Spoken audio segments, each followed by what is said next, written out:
And it is a wonderful Wednesday. It's still a little chilly out there, not as bad as what we really had to brave last week. We do still have some more weather coming before us. I think a little snow coming up this evening, and then the day out, I think tomorrow evening as well, 1 to 3 inches. We'll keep you updated on that when we get to weather and traffic. Also, as I said, we'll get to some of the news that was taking place. But of course, let's go ahead and talk to our wonderful guest, who is taking the, we always look at it as a privilege when she drops by. Very busy woman, so anytime you can come over here and share information, we appreciate it. And first and foremost, I want to say happy holidays, happy new year. What's going on, Dr. Free? Yeah, happy new year. Everything is going on. It's really great. Let me just kind of chime in a little bit to your previous conversation about that remote work. Yes. Okay. I'm going to talk about one benefit of remote work is working together in collaboration. Okay. Right? You get to express ideas with one another that are right there. Oh, right. In the workplace. In the workplace, you have that water cooler, elevator conversations that sometimes spark some great ideas when you're working together. Right. So that's one of the benefits, I think, of working on campus or working together with people, and then there's benefits, as you mentioned, about working remotely. So I just kind of wanted to make a plug for that. I appreciate that, because I think if you were to talk to, obviously people like yourself and people who would maybe, even if you were coming at this academically, and you were teaching a class about this, because this is now something students, I believe, would ask about. I would suggest from a managerial standpoint, you would have to emphasize the team building. That is in there. When you've got everybody together, people are starting to work off of each other, they get to know each other's personalities, versus sitting in your own little world and just kind of zooming in, and you miss that little camaraderie that's lost in translation. So I think you're onto something. We have a little bit of, we have that conversation a lot, in higher ed about working remotely, and so I just want to make a plug for both. I did enjoy yesterday working remotely. Got a lot done. Because I talked about you before we get into some of the things that are going on. I know I was here yesterday. Most of the schools around the region were closed. Universities were kind of doing things. I did Indiana University specifically, where you all had asked your students to not only go to the Canvas program and see what was going on, but also to go to their emails. How do you make the calls? Because college is different, and it's a lot different because, listen, you got professors who have their own little pace of the way they do things, and while some professors will look, hey, just take the snow day and we'll come back and do it, because maybe they like to teach in an interactive way. There are a number of professors that I can just go in my mind that if I was in college, they would have easily had an assignment for us to do. Oh, not ours. And things like that. So how do you go about, I've always wondered, how does a university go about doing this? Because you've got so many different personalities and teaching styles with these professors. And some professors come from a distance to come over there and teach. A distance. So since I sit on senior leadership, I had the opportunity or have the opportunity to be in those discussions about whether we're going to go remote or e-learning, if you for a high school word, and it's not an easy decision. I can imagine. The conversation even starts the day before, like we're watching the weather and everything, and sometimes we're up at either 4:30 having conversations and then trying to make that call by 6 on what we're going to do. But we take into account our students, where they're traveling from. We even look at look into the fact of the types of students we serve who have family, right? So we also think about athletics, so we have athletics teams. So there's a lot of conversation that goes back and forth. So it's not an easy decision whether we stay open or if we come to campus or not on campus, because we're open, we're limited operations is what we say. That's the terminology. Yeah, that's what I saw yesterday, and I also heard a term I heard since the pandemic: essential staff. Because I also would assume that security and things like that, because you're still dealing with students who might come on campus if somebody encourages them to do so, slipping and falling, getting a little cold. It's just a lot, isn't it? It's a lot. It's a lot, right? Limited staff is just for our, like I said, essential workers who are trying to clear the driveways or the sidewalks and all those things, where students are parking, staff are parking, and things like that, and making sure that we don't have any frozen pipes and things like that on campus. And so essential workers are very essential to the work that we do. So that's what I just wanted to add on about the remote work. All right, well, like I said, thank you very much for being a smart person in the room. I always enjoy that. But anyway, with that being said, as I said, this is kind of the second half, depending on how you look at it. Obviously, in college, it's about semesters. But even in K through 12, this is the second half of the 2023-2024 school year. So what does that look like? What's up ahead of us? Well, first I want to talk about our inaugural Steel City Black Knowledge Bowl. Nice. That's what I really wanted to talk about, because this event that we're planning, it was made possible by Indiana University Black Philanthropy Circle. Okay. And so our office received $7,000 to put on this program for high school students and for the region. Right. And so even though it's the Steel City Black Knowledge Bowl and we have high school students competing based on Black history questions, so they'll be asked questions in regards to African American inventors, all of that history, and they get the chance to win a traveling trophy. The school that wins gets a traveling trophy. Students get plaques and medals. Now, what's the traveling trophy? It means it rotates around. It rotates around. Like the Stanley Cup. Yes. So we plan to do this every year. Our hope is that we will grow the program. Right. We have 3 schools committed to participate in the program this year. Glad to say that Gary Westside is one of those schools participating, Steel City Academy, and then 21st Century. Nice. You know, I'm kind of dating myself, and of course I'm saying this over with our friend Amber looking on there. She probably has no idea what I'm about to talk about. But this is very reminiscent of when I was coming up in high school, and BET actually used to do stuff that I think was very educational. You might remember they used to have, after Teen Summit, they would have the Black College Bowls, and you would see these colleges compete against each other with representatives, and they would talk about these various topics as it related specifically to Black culture and history and education. And I love that stuff. I mean, I thought that was one of the assets that BET had that was really helping people like myself when we were getting out there. It was very positive, very informational, and you really felt ginned up when you were getting ready to go to college. Yes, that is what we're providing our students. And and we want the community to come out and support our young folks, because I think nowadays older people believe that, you know, there's no hope in our young people, right? And they're seeing or hearing things that are different, but there's a lot of hope in our students, and we want to showcase that for our seniors, for our community members. And it's not, even though it's called the Steel City Black Knowledge Bowl, we welcome everyone to come out in the region to support this, to support our students, because we hope that next year we'll roll it out. More schools will participate, and anyone can participate in the bowl. Now let me ask you this. You and I have had this conversation before, but I always like to kind of pick your brain, because the information and data always, you know, it's trending in a different direction and things like that. But you brought up something specifically when it talks about our community and our youth. And so as we get kind of to this place now where I would argue that in my lifetime at least, this is kind of the time where higher education is not deemed as the end-all be-all. There is a narrative out here, and I think this country is doing the right thing, because what they're trying to do is kind of get people into the workforce one way or another, and obviously college doesn't guarantee anything. However, having said that, how do we go out here in the Black community or in the minority communities and really emphasize the importance of getting an education, whether it be, you know, through higher university or whatever, but just to pursue that? Because when we see what's going on, obviously, with the influx of, you know, migrants and things like that, and I'm not getting political, but the point is it's getting uber competitive out there.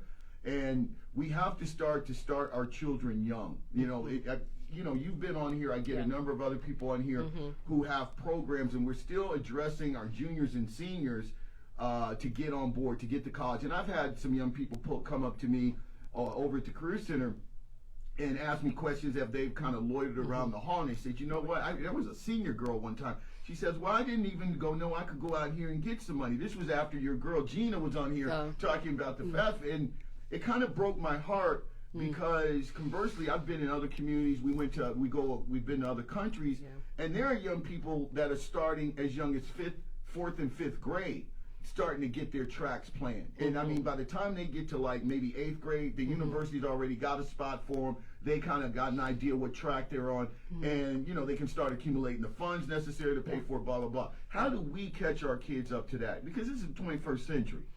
Right. One of the things that's happening through the state of Indiana has automatically enrolled, will automatically enroll 7th and 8th graders into the 21st Century Scholarship. I remember you telling me that, right? Yes. So the automatic enrollment is going to be one step that the state has taken, and then how we as institutions and parents and community should support that work is by there are some activities that each student has to do in order to guarantee their scholarship, right? Yeah. And so those are that's the work that we need to do as a community. I will tell you that for us, we're going to start working with 7th and 8th graders starting this year in a program called Spark Your Flame. I like that. And that Spark Your Flame is going to be designed to work with students in the 7th grade and the 8th grade and talk about not only career paths but educational paths. Right. And so I'm excited about the work that one of my team members is going to be leading for us going into this year. So we've got, so she actually is starting to work with Bailey Middle School and has some students involved in that. And so students will end up, so the plan is we will follow them from 7th to 12th grade. Okay. And once they finish, they're eligible for a scholarship and eligible to participate in our group scholars program. Yeah. And so that's the work that we're going to do to try to help students stay on track to get to higher education, right? Yeah. So let me ask you this, because I was thinking about this, and I guess I've labeled it in a very crude way. I use the camp counselor model. And so where I'm going with this is, the one thing that Gary specifically, and I'm going to talk about my hometown versus going to other places, I'm sure all of you have been other places as well, is we underutilize a resource that we have, and that's the Ambers.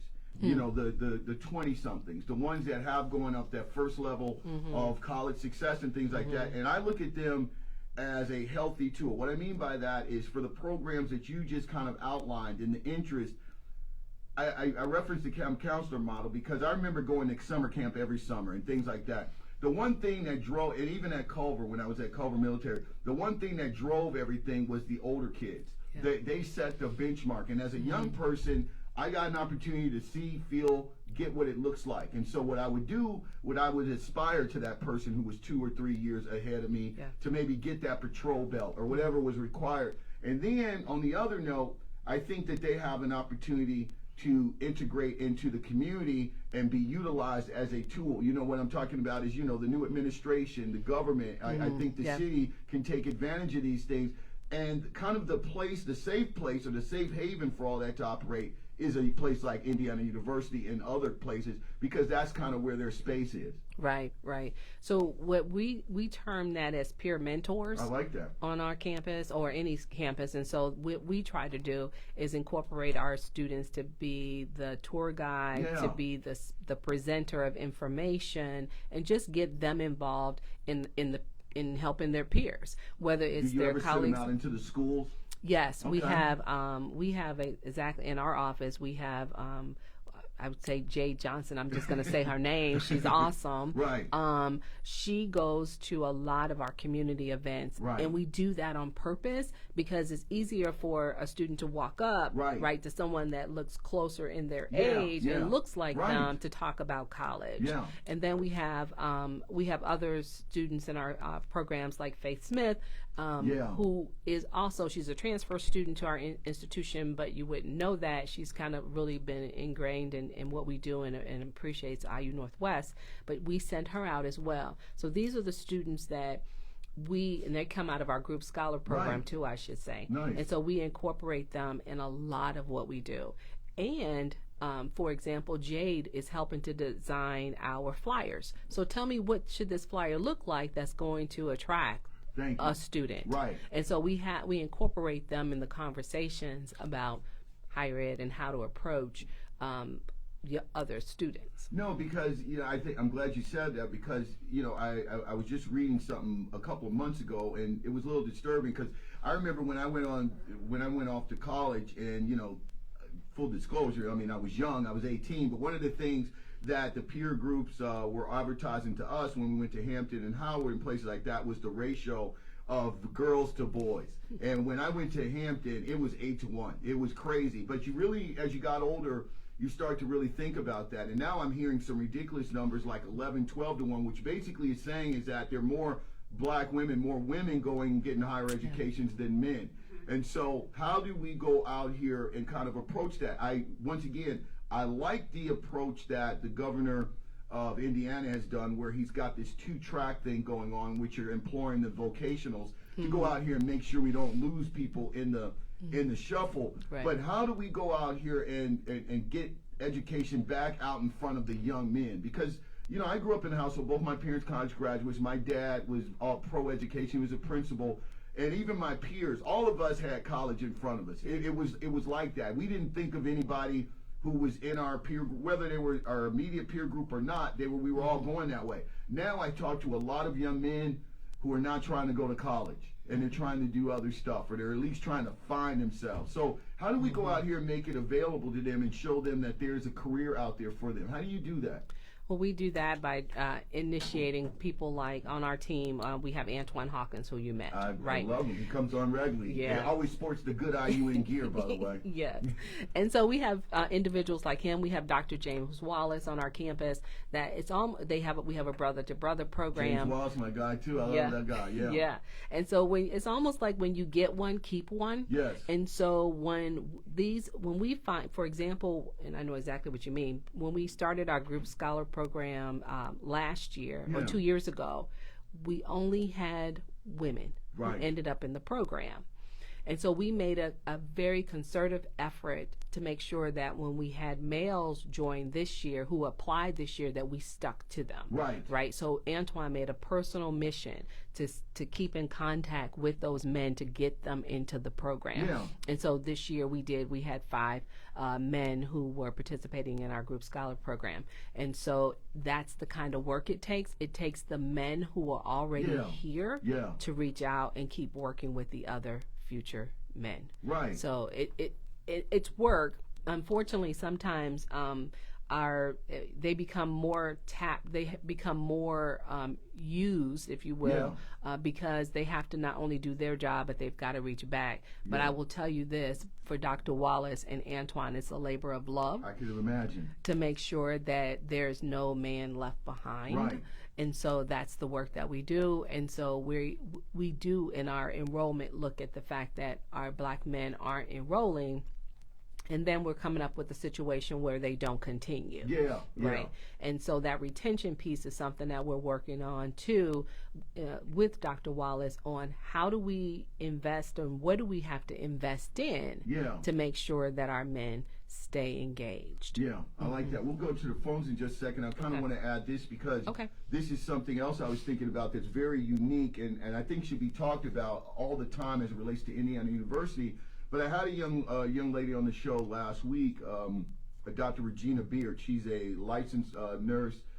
She has a Victory for Kids. That's her. You know what I'm talking about. And so I was asking her, I was picking her brain because I always tease some of my doctor friends about the nurse practitioners and things like that. But one of the things that I brought up to her, and I saw this when I was on the campus at Tuskegee, which had a very world-renowned nursing program, that there were a lot of guys that were getting into that nursing program in order to kind of get their way going into med school. They were kind of immersing themselves in it, and they were breaking the stigma that nursing is just for females and things like that. And so what I'm saying is that when you have a university like yours that now has the 4-year medical school, there are so many like real opportunities for people to like really get to the next level or whatever it is they want to do. I just wonder, I just wonder how we can get that out there. Like I said, there are dudes and guys and gals even that are running around this region and want to be doctors and things like that. But sometimes they can't wrap their heads around the fact that there's a medical school literally right down the street off of 35th Avenue. I know. I was on a call the other day with someone who's been a longstanding member of the community that didn't know that we, had the medical school here on campus. And so we have people inside the medical school who are trying to really work hard on reversing that knowledge of the campus, first of all, making sure people know that we have the medical school, but then also ask them for programming. So they call it a pipeline, the pipeline program. And so know that our associate dean of the medical school and IU Northwest are working together to understand where we should be creating programming specifically for that. A couple years ago, I know Dr. McGee, Michael McGee, offered a program called Freshman to Physician. Yeah. Right? And so he donated. Freshman in college or high school? High school. Okay, because I was about to ask that. Go ahead. Yeah. So he works with freshmen through in college and understanding what it takes to get into medical school. It was a program that he sponsored and worked through and brought on a lot of people actually in the community to come out and talk to staff. And so that was one of the programs that is available. The other thing about, and I'll mention about Dr. McGee because we've worked with him very closely over the years, is his SAVE program. Mm-hmm. His SAVE program is designed for anti-violence. Yeah, pop on violence. Pop. Yeah. Mm-hmm. And so that's a program too that I think is important for the saving of our youth and our men. Now let me ask you this, then we'll go to the phones, 219-962-9483. As we were just talking about Dr. McGee, I think that's a great idea. As somebody in academia, and I'm sure you've talked with the state boards of education and even for the federal government, what has prevented, let's just say, how when you're an undergrad, you have pre-med, pre-law, things. What has prevented those things from now happening in the high school level? You get what I mean? Like if you come in as a freshman and you kind of got an idea, some track that you want to get on, and where is the conversation about having those subjects kind of being tailored to you for your high school career that can jettison you into your undergrad career, and you can be right on the track and it can keep you moving forward? Because a lot of times when you get to college, I'm using myself as an example. By the time I was figuring out that I was going to ski veterinary medicine, luckily I had a mentor. Mm-hmm. This dude, Tony Rankin, his parents were both surgeons from Gary. They lived in D.C. He didn't have a major. And so he was taking classes to get into med school his entire 4 years, and he got A's on all of them. I never saw anything like that in my life. But for the rest of us, we're trying to just piece it together and see if we're going to be pre-law or whatever we're going to do. How can we get that going down into the high school level? So, because it just seems like it would make sense. Glad you asked. Yeah. I'm so glad you asked. So this year was our first year to start with academic pathways. Okay. And so what we're doing is we started with education. We'll have criminal justice, business, and then something in health sciences. We're figuring out exactly what that would look like. Right. But those are 4 paths that we're creating for students. And so what they will do is starting in their junior year, it can start in sophomore year, but starting in their junior year, they can take 1 class per semester that's focused in on the major that they want to go into college. Right. And so so that's something that we're working on, we're working on right now. Yeah. And so we will and can roll out more specific majors, but these are the ones that we're starting with first. Mm-hmm. And to get to your point about medical school, the health field, that's real, very Pacific, right? It is. There are Pacific things in there, but if people want to go on to be a doctor, the one thing they should know is that you don't have to, you can almost major in anything. Well, you can. Like I said, this guy, he majored, obviously his parents gave him the heads up to do it, but he majored in nothing. And what he did was he took his classes were a blueprint of what the top universities that his parents were, Meharry, Howard. He ended up going to Howard. He ended up passing away. But he applied to, I remember 4 of them were on his refrigerator, and he was taking the courses that were the prerequisites and making sure that he took care of it, getting his stuff ready for the MCAT, and he was gone. So he had a roadmap. Exactly. Yeah. And that's what we're trying to do as far as creating some type of roadmap for students if they're interested. But then also we take into account that a student, when they're a sophomore in high school, they don't really know. No. They don't really know. And so one of the things that we could do, one of the things we do is we have something called Vita Novice. Right. And Vita Novice is a tool that we can take students through and see what area you might be interested in. It doesn't name it for you, but it kind of gives you an area to go into it. So it'll help students not waste money. Yeah. In going to college. No, you bring up a good point. You're talking about like students never know. I didn't follow in my parents' footsteps, but I can tell you is that when you go to college and there are those students, I don't care if it's their parents are lawyers, pharmacists, they're taking over their family business. You can tell the determination and the deliberation about a student who kind of is going to college knowing what he or she is doing versus those of us who are kind of going there figuring it out. We think we know, and so I would suggest that a lot of these other programs that you talk about that exposes our children to stuff is a very big help, because if you can see stuff, even if your parents don't do it or nobody in your own family, if you can get close to it enough to see what it is and say, hey, I either like it or I don't like it, by the time you go out here and you start having to pay for your stuff, then you're a little bit more deliberate. Right. In college, and I know this is happening across the country, there's something called the first year experience course. My goodness. And the first year experience course has, at least at IU Northwest, has an element to it where they explore other majors within whatever, in addition to what the student wants to study. I like that. And so we just make sure, like, hey, did you know that you can do this? And we have students that say, hey, I want to be a nurse, and don't realize that you can still help patients. Yeah. And you don't have to be a nurse to do that. There are lots of entities to do that work. Yeah, I like that. Well, we had a guy, we have a show that comes on Tuesdays and Thursdays here in Black America. It's courtesy of our guy, John Hanson, University of Texas at Austin. And yesterday he had an individual on who went to the Army, is an aerospace engineer, and ended up becoming one of the country's foremost trauma surgeons. And so he talked about how crazy that was. When he first found out from a fellow enlisted man who they were both aerospace engineers, and one day he was sitting around and he was asking his guy, he said, so what are you about to do? He said, well, I'm getting ready to apply to med school. I got accepted. I'm getting ready to go to med school. I got accepted. I'm about to go be a doctor. He's like, you can do that? You're an engineer. He's like, absolutely, you can do it. Absolutely. And so he followed suit, and now he's one of the foremost trauma surgeons in the country. So, yeah absolutely. Let's go to the phones, 219-96. You don't need the headphones. 219-962-9483. Caller, hey. Oh. Good morning, Jeff. Hey, good morning. Can you hear? Mm-hmm. Yes. I am so glad you mentioned Mr. James Wallace. Mm-hmm. Mr. James Wallace is a personal friend of mine. I've been knowing him for decades. My son did the program with Mr. James Wallace 4 years ago. Well, Dr. Wallace. I forgot he's a doctor now. He earned it. But my son did the program with him 4 years ago. Mm-hmm. And I was able to come to some of the classes that they were having, and I did see the ratio of females to males. And it was kind of something else that really caught my attention was there was only like one student from the Gary school system. Mm-hmm. And I'm hoping that over the years that with the change that has happened in the Gary school system, that more people would understand that IU is right there. Yes. I'm very familiar with their medical program because my wife works there. I also had a chance to meet, I think she was the dean, Dr. Ryan.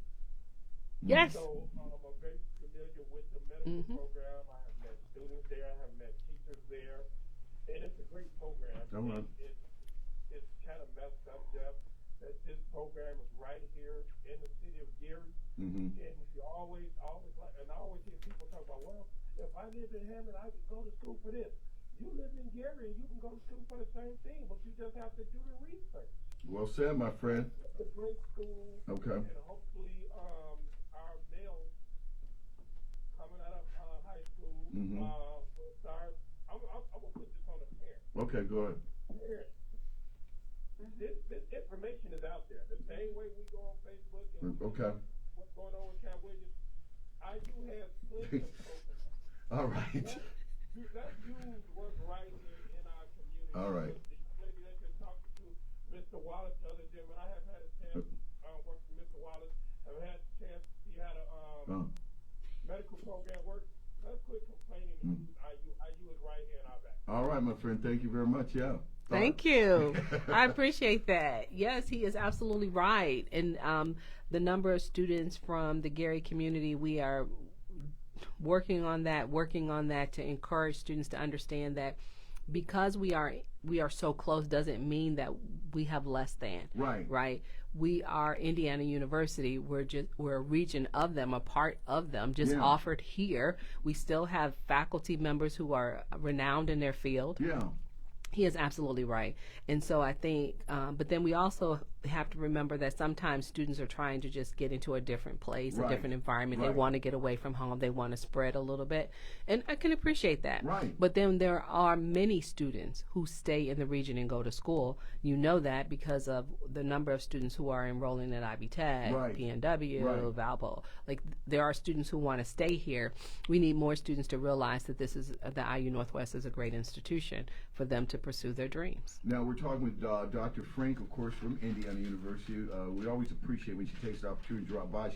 We're going to revisit and talk about that scholarship, that Scholar Bowl coming up in just a second. I want to talk to you because you always let me pick your brain, and I appreciate that so much, about higher education. This is also a conversation that I've had, just being very observant, even as recent as, obviously, the debacle that took place as it related to 3 presidents of higher education, Dr. Claudine Gay being a casualty of that. I'm not going to go down to the politics. I want to ask you about the business of colleges and the challenges. One of the things that colleges, it appears, really kind of rest their hats on as far as their income is room and board. How does a college that does not have dormitories kind of go out here and constantly compete? Because, you all are more than a commuter college. I've had the pleasure of, talking with some professors who I know have worked there. I do read some of the things, and a couple of people send me stuff all the time over the years. There's some serious professors that have come through IUN. That's not a cheap, that's not a cheap deal. Obviously, you've got your requirements for how you get tenure and things like that. But what I'm saying is how do you all compete without a room and board model? Is this something that you're constantly exploring? Because I'm sure there would be students you'd have more students if you had dormitories. Yes. And you get some of that room and board money. Yes, we a lot of us on campus say, please let us have housing. But so how we compete without housing is basically our academics. By highlighting that, we are highlighting success of our students who finish. Last year, we had over 600 students who graduated with their degrees. And so that's the piece that we keep putting into students. We also let students know that actually, if you really think about it, regional campuses and local campuses are the ones that are actually producing the workforce. They really are. And so therefore, since we're producing the workforce, we obviously know how to do that, right? And so one of the things that that's one of the things that we're promoting to our students, to understand that yes, Harvard is there, Yale is there, but typically the 1%, that's who's really getting in there, right? And then they're offering scholarships for students from marginalized communities. Correct, they are, but not all are getting there. And so we're an institution that people should consider. We are also letting them know, when we are talking about competing, is the fact that IU, Indiana University, wouldn't support a school in Gary if it wasn't doing its work. No, absolutely. If it wasn't worth its weight. And so that's the piece that we keep putting out to our students. Also, that if a student, and going back to medical school, if a student wanted to go to medical school, we know that that's like hundreds of thousands of dollars, easy. Right? And so you could start locally, complete a degree, 4 years. Our campus for tuition, just for tuition and fees, is around $8,000. That's, if you put housing onto that, that would be another $12,000 to $15,000. That's money you don't have to put into your 4-year degree. You could put that into your degree, your doctorate degree. And so that's the kind of conversations too we have with students on saving that money. So if a student stays here and they're paying $8,000 a year, let's say to go to college, when they finish, they don't have that money that they save from not paying residential could go to the car, could go to the house, right? If you pocket it, if you put that money aside, if you think about it in that way, that's what it can support. It starts to elevate a person in their salary even higher. Because if you're going against another institution, another student out for a career, for a job, let's just say, the job is say 50,000. Right. You're starting off at 50,000. Well, both of you are making 50,000. You don't have to pay $100 in student loans. Right. The other person does. Right. So you now make more money than the person who had to take out the student loans to stay at and theoretically, you're able to get out and participate in the economy because now you can buy that car. You can save up and get that down payment on a home, while that other person has to look at that, paying back that debt. Correct. Correct. Yeah. And that's not, you don't have to be in debt. So in 2022, 42% of our students graduated with no debt. See, that's what I'm talking about, and I know you all advertise that because I think, where I was going with it is I look at IUN and, it's got the full slate of majors and courses. It's not just a regional community college. I mean, it's a full-blown college. Absolutely. But one of the things, university, I like to talk about universities and that experience, but I always wonder, and all I can do is take myself back to my experience, is that, I was going to university, and I would suggest that the people that go to IUN, maybe even some of the surrounding places, are a little bit more deliberate. Maybe they've had some gaps in their life. Maybe they've come to the realization that they want to make a change. So they're more dedicated in what they're doing. I would wonder if you all miss out on that 17 or 18-year-old like I was, who was going to university for the experience of getting away from home. Not only obviously going to get a career, but I was going away to college. I was going to get on a college campus, I was going to meet other students from other places. I was going to learn about student life and grow as a person, come back visit my parents, tell them I know more than them now, the whole nine.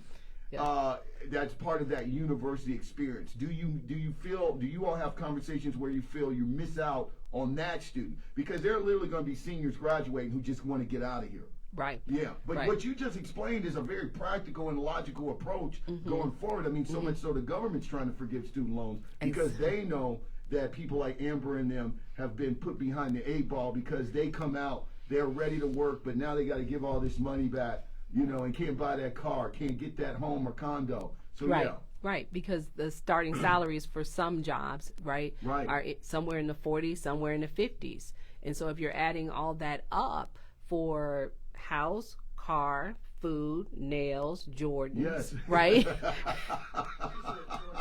it does. Right. There's not enough sometimes, right? And then if you're trying to save for the future, it's hard. It's a struggle. It can be a struggle. But one of the things I will say, and you started talking about a type of student we called a student who we call them stop out students, but I say not yet students, right?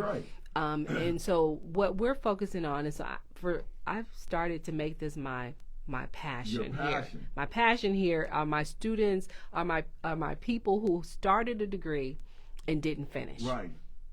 Like, to me, that means that they were on purpose for something and they stopped it. And I just want to make a call to people who had a purpose in their life. They started it and they stopped. Who was waiting on you? And then not only who was waiting on you, but what? And I think the region is waiting on a lot of people to finish this degree, right? When we have more degree folks.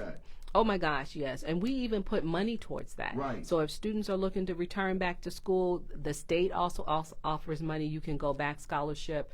We offer a returning student scholarship. And so there's money there to encourage students to come back. I'm not sure if you're aware, but recently there was an article out in the paper about one of our students who I had planned an event called a returning student social. Yeah. And we held it out at one of the golf courses and had students come back who had been part of IU Northwest before. And this lady spent 16 years. She had not finished her degree. Wow. She only needed 3 classes. That's it. Yeah. And she finished her degree, got a raise at work, a promotion at work, coming back to finish her degree. And she's in K through 12 space. She's in that space, and now she's able to touch more lives because she finished her degree. Yeah. And so I just encourage people who have started a college somewhere. It doesn't have to be IU Northwest, anywhere. Yeah. But to consider transferring and finishing that degree. I think our city, and I'm not trying to be political either, but I think our city, the region, is on the brink of a breakthrough. Yeah. Right? Yeah. And how else can we do that? Well, I should say we can contribute to it by educated folks, more formally educated folks in Northwest Indiana. No, absolutely. That's the one thing Indiana has been priding itself on, in particular under this governor, but even going back to Mitch Daniels, is they're selling the fact that Indiana is one of their educated states. I often talk about, I've been fortunate I lived in Virginia in undergrad, which you've got obviously a number of universities, but when you sit back and think about the state of Indiana, and you've got your Notre Dames, your Purdue's, your Indiana Bloomingtons, you've got Wabash, you've got Ball State, you got I-State. I mean, and so if you're out here kind of circling around as a corporation or business, and you're kind of looking where to put your HQ and where to put another, you're like, you know what, this is a state that has a lot of people, whether it be,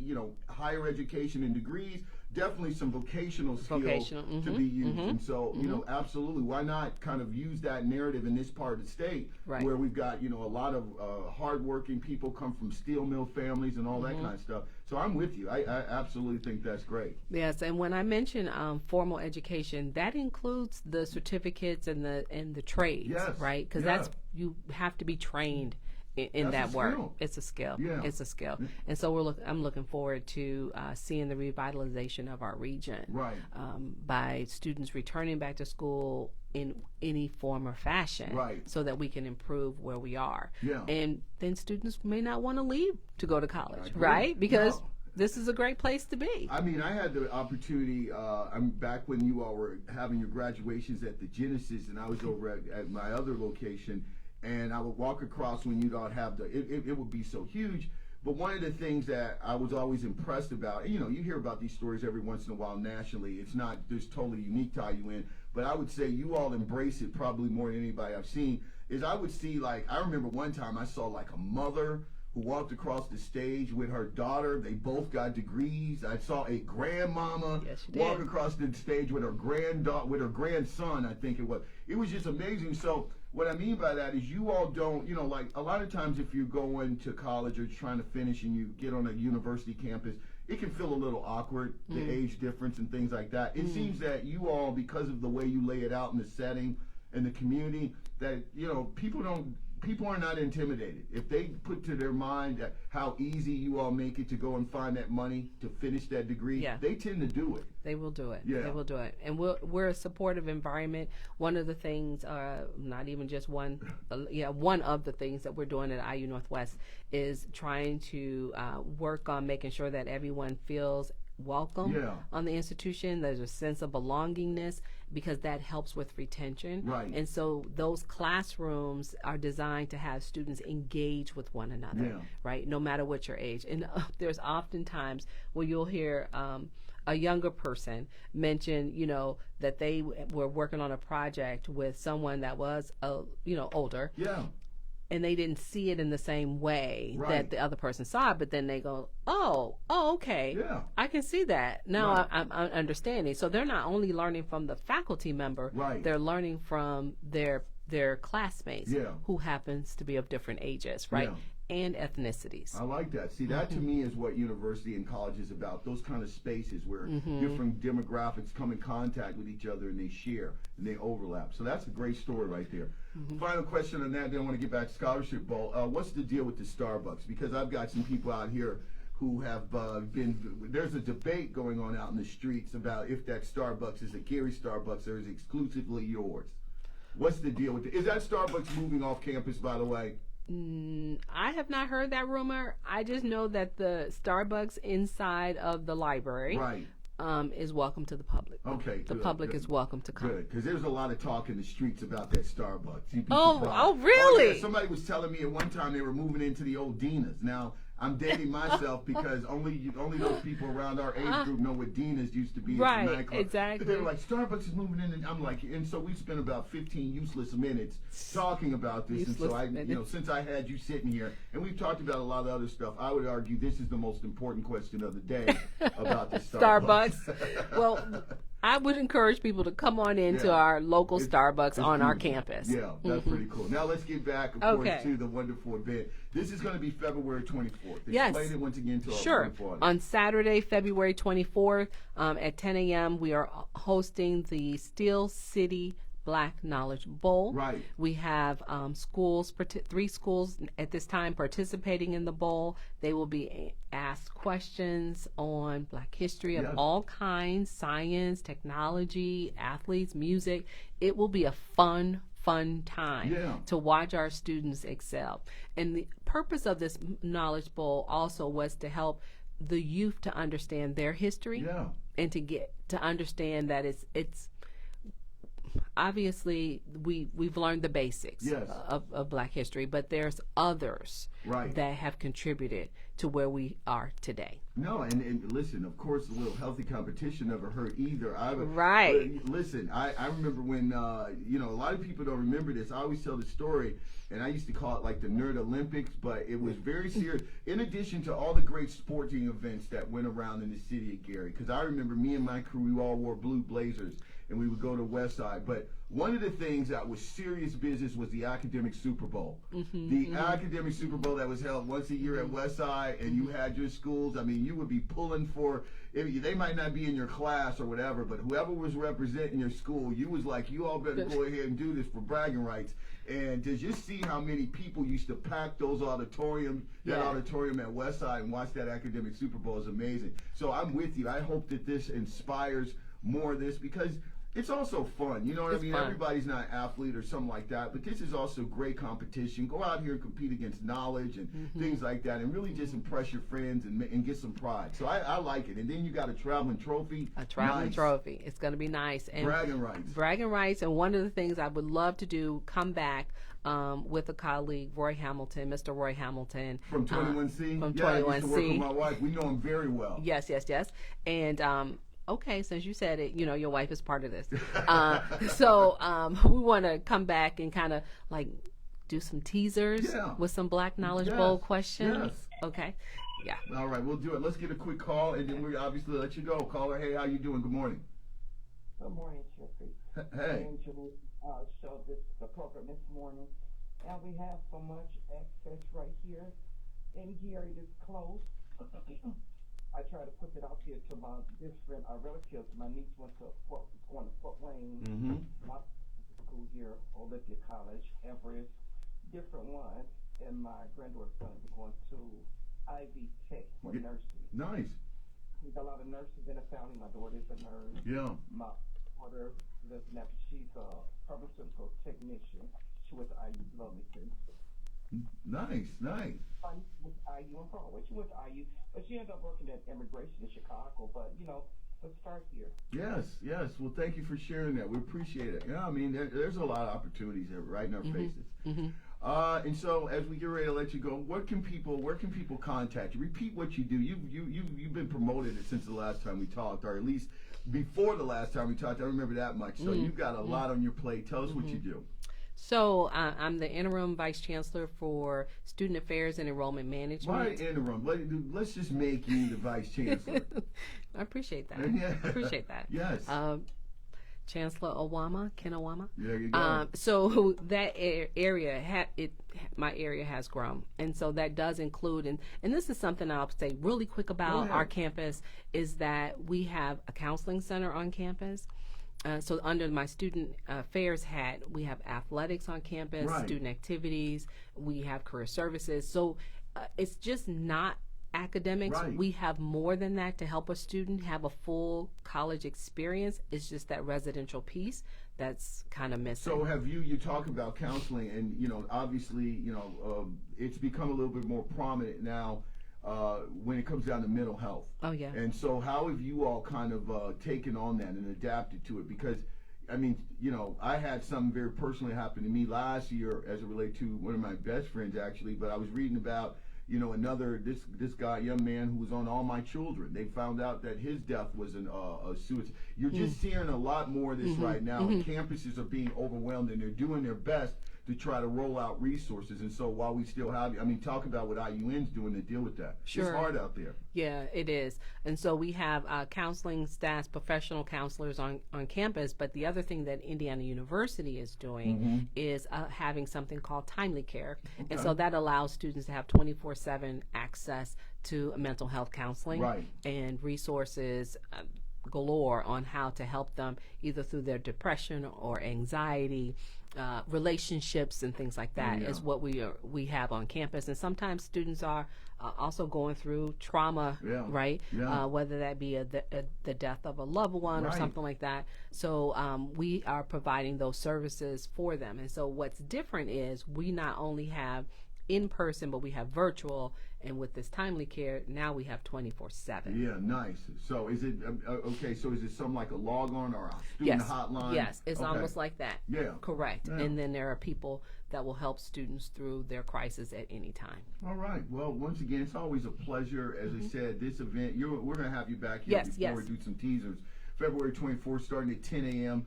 Right now we've got 3 schools in it, but before you know it, there'll probably be 4 or 5. I mean, this thing's going to grow exponentially, trust me. But we want to thank you for everything you do. And any dates we need to know for scholars, just throw stuff out there. Like as far as applying, seniors and things like that, any dates that we can throw out that we can kind of remember. Remember, April 15th, the FAFSA has to be filed, even though it just was released. Yeah. Even though it was just released, you still got a deadline date of that. And so that's the main one. Yes, scholarship deadlines typically are passed. They were in December. Sometimes in November and December are those scholarship deadlines. But one thing too that we're doing, if a student, a first-time student, enrolls by June 1st, they will be given a commit day scholarship up to $500. See, there you go. That's why I asked those questions. All right. Well, we want to thank you once again, Dr. Frink. Once again, Happy New Year. I really appreciate Happy New Year. And I Thanks appreciate to see you. What we talked about before, definitely. Okay. And so we'll be talking a little later on about that. Okay. I want to thank Amber as always as well for doing a great job. We're going to get ready to take a break. When we come back, let's get our first look at weather and traffic, get you updated with the news. And as I said, we might be a little short today. We're a little playing hurt, but we'll see how it goes. Anyway, we'll be right back in just